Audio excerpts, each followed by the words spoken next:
Good morning, YouTube. Welcome back to another WD detailing video. I'm RJ. Brent is behind the camera as usual, and we are here with Roger today, who has given us the opportunity to detail his 1957 Chevrolet Bel Air.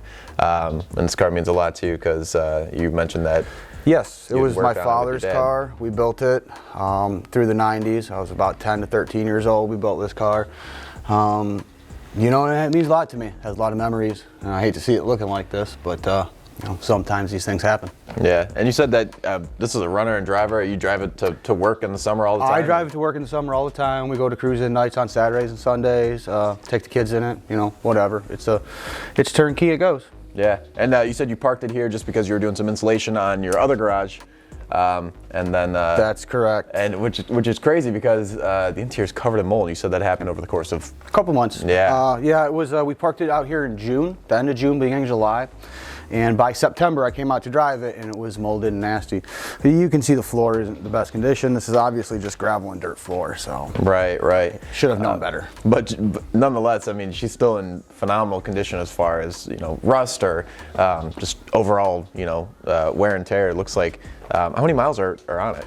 Oh, it's rolled over a couple times. Okay, I'm guessing over 100,000. Gotcha. It doesn't read that extra one on the older cars, so you don't really know. Right, and I mean, you probably rebuilt the engine as well. Yep, it's got a 400-inch Chevy engine, small block Chevy engine in it.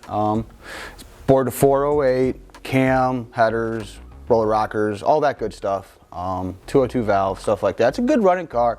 4-speed manual. 4 9-inch rear end. I mean, it's not going to keep up with the newer cars. You know? Yeah, it's not supposed to though. It's not supposed to. Man, this is Sunday driving at its best on these country roads. I mean, that's got to be such a cool feeling. And then on top of that too, taking it to the local car shows and I think the respect that you get from some of the older heads there. That the older heads are all over it. Yeah, I can imagine. Yeah, I mean, those are the best car shows. Those guys, we've been to a lot of tuner shows down in Cleveland where we're from, and there's always somebody that's rip-roaring and burning tires and 7-Elevens and and they just it's at a certain level of respect where when you go to these cars and coffees with these older guys and you actually show an interest in the car, they'll break down the whole entire history and their whole entire process, what the car means to them, and it just more character. Every one of them. I bought one of these for $500. Yeah, right. And you get to see them relive that memory on their face, and they do. That's actually one of the main reasons why me and Brent choose to do these barn finds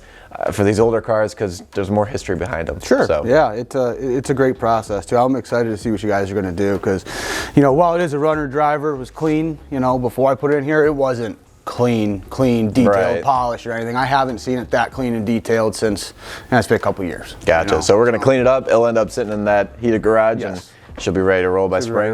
Yeah. Cool. Cover it up. Good to go. Nice. Well, without further ado, we're going to go ahead and pull it over into the heated garage, warm up a bit, and we'll get to it. All right. Sounds good. Thanks, Roger. Yep.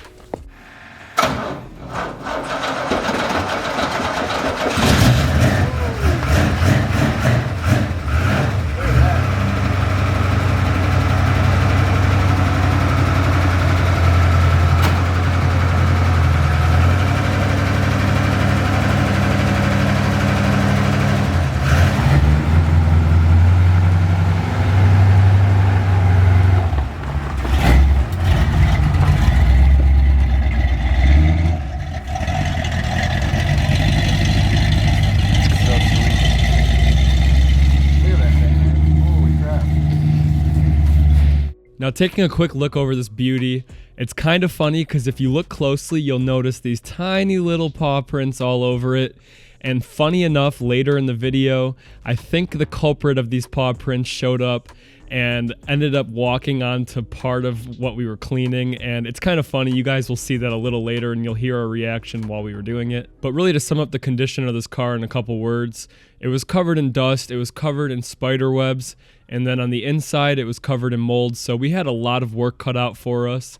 But I want to hop into the question of the video because I think this is a good one that you guys will have a lot of fun answering. Has there ever been a time that you can remember with either one of your parents or your grandparents that you had something special between just the two of you that you've been able to remember and cherish and hold dear to you? Just like the owner of this car, Roger, did you have something you were able to build together, or a place that they would take you on a Sunday and you could enjoy each other's company?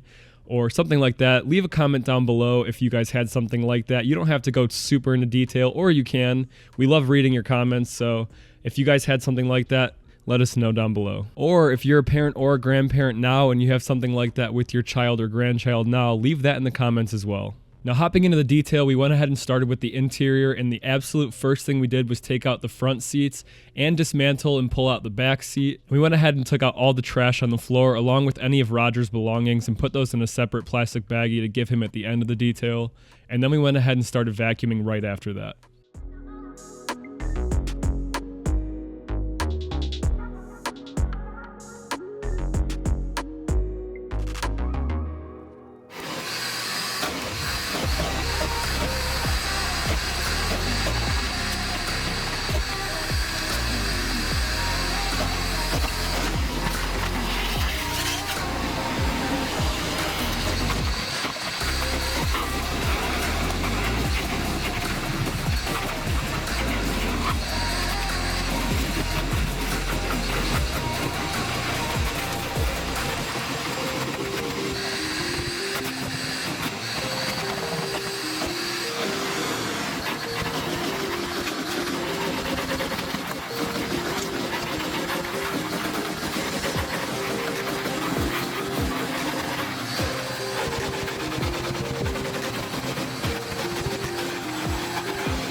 Now, after vacuuming, the first thing we started with were the seats, and this is what happened. Watch out, buddy. Come on. Oh, hi, big guy. No. No. What are you doing? What are you doing?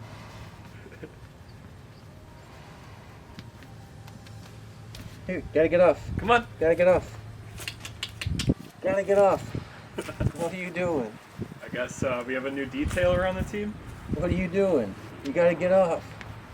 Come on, off. Get off. Buddy.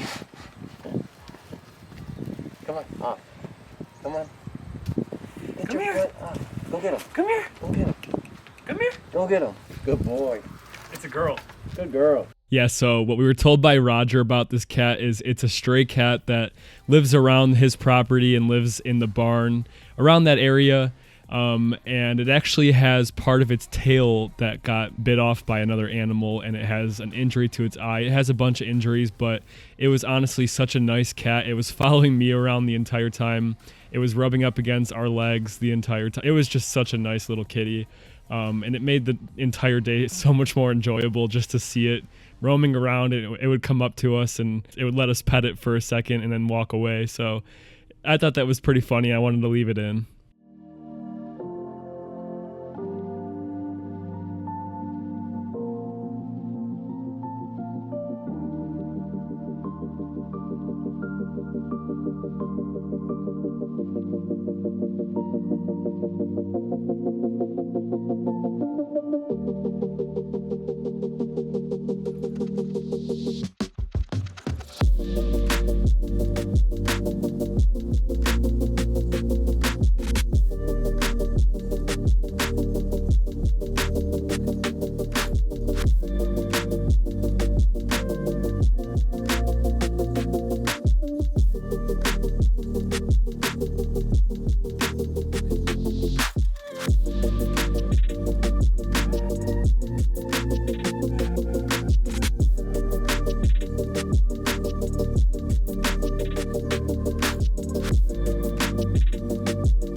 after cleaning the seats, we went ahead and did the doors off camera, and then we moved to the center console and the dashboard, and we were pretty careful with it. We didn't really have to be, but we decided just to kind of go easy with it. So we used a really soft bristle brush and an all-purpose cleaner, and we really just took our time and got in every nook and cranny and cleaned it really well.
So I don't think I've gone in depth on our extraction process in quite a while, and I mean, I'm sure a lot of you guys watch a lot of detailing videos, but for those of you who may not always watch them, and you might be curious on our specific process, we're a little bit different than other detailers by just a hair, because I mean, you can only change up so much, but the first thing we do is spray our extractor soap on the carpet, and then you'll see RJ, he'll take the head of the extractor and make it a little bit more wet with it, and by doing that, it creates less friction when you're using the drill brush, thus creating a little less wear and tear on the actual carpet, so it's safer on the carpet. It also helps it foam up and start working at the same time. So we'll spray in our solution, we'll add a little extra water to it, and then we'll drill brush it, and then we'll extract it away, and we only use hot water on our extractor, that's it. We don't put anything in our extractor other than water.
And now with the whole interior clean, it was finally time to put it all back together. And don't worry, I know RJ's feet were just on the carpet, but every single time we do a car, no matter what, we always do a final vacuum at the very end. So we vacuum the carpets one last time to make sure we get anything that might get left behind. But after putting the seats back in, we did a little bit of a leather conditioning treatment. We cleaned up the windows, did the floor mats, and then we were finally able to pull this thing outside and start working on the exterior.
Now for the exterior, there's not too much I have to explain, so this will probably be the last voiceover for the rest of the video.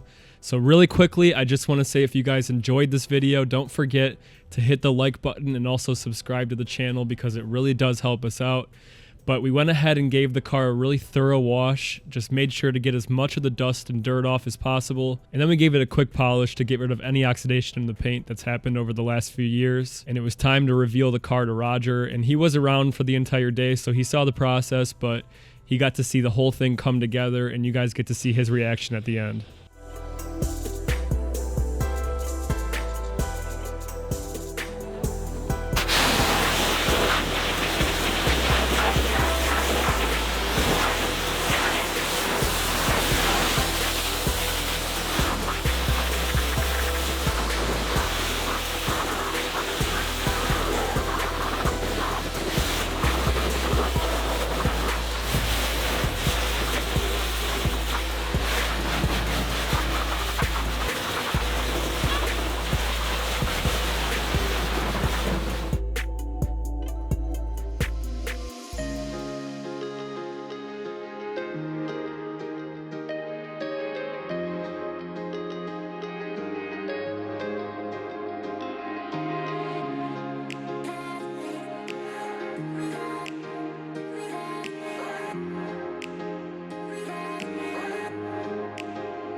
All right, guys. So we just finished up about a 9-hour day or so.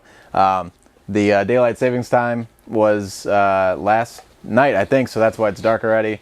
I feel like we put in a pretty good day's work, and hopefully, judging by the end result, you'd agree. Absolutely. The car looks amazing. This car hasn't looked this good in years, to be honest with you. I usually, you know, buff it, wax it once a year. Looks way better than anything I've ever done. Yeah, the interior came out great. The mold came out of the interior. The paint feels like glass. It feels awesome. I love to touch a freshly buffed car. Even though as bad as it is, you're not supposed to. Right. I love to touch it because it feels like glass. It's beautiful. I can't say enough good things about it. The work ethic these two guys put in today, their character says a lot, you know, and now it can be covered for the winter and put away, and I can feel good about taking it out in the spring. You know, there's no mold on the inside, and the paint's beautiful. Well, thank you very much. It was in decent shape. There was some oxidation and hairline scratches, and although we didn't get rid of all the scratches, the paint looks significantly better. The reflection from the overhead lights, you know, it's pretty clear for the most part. We're happy that you know, something that you and your dad got to work on, we kind of got to share in the history of the car as well. And I don't know if your dad's still around. No, he's been gone for a couple of years now. Gotcha. So this would make him very happy, though. He loved this car. This was his heart and soul. I love that. That's why we do this.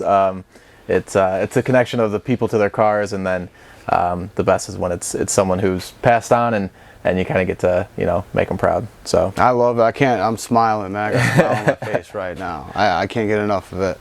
And you're so driving it to work tomorrow, right? I might be. We'll see. We'll see what it looks like tomorrow morning. Right. I think tomorrow might be one of the last nice days. But yeah, without further ado, thank you guys for watching. If you liked the video, hit the like button. If you want to see more videos like this, hit subscribe, and we'll see you next week.